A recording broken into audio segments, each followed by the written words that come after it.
Mango Graham Ice Cream. Kung nagsawa na kayo sa Mango Graham, pwede nyo pong gawin ito.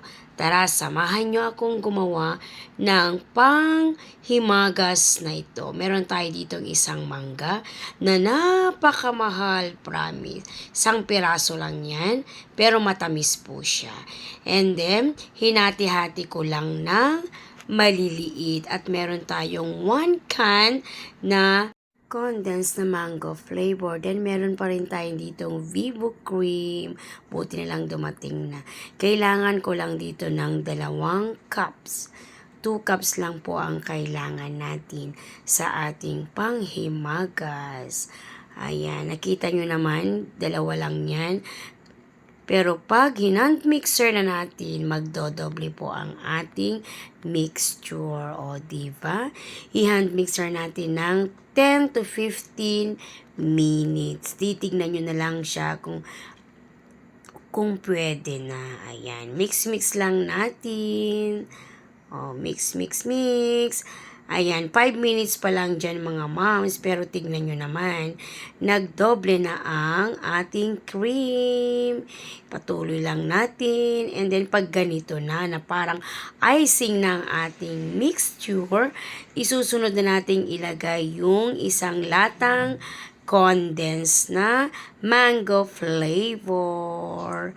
Ayan, simutin natin. And then, imimix din natin yan, siguro mga 2 to 3 minutes yan. Mix lang. Then, isunod na natin yung mangga na hiniwa-hiwa ko ng maliliit. Then, hinalo ko na lang dyan. Gamit ang spatula, halo-halo lang. And then, tignan nyo na, uy, napag-creamy ng ating mixture. Yummy! Kikita nyo naman may buo-buo pang mangga.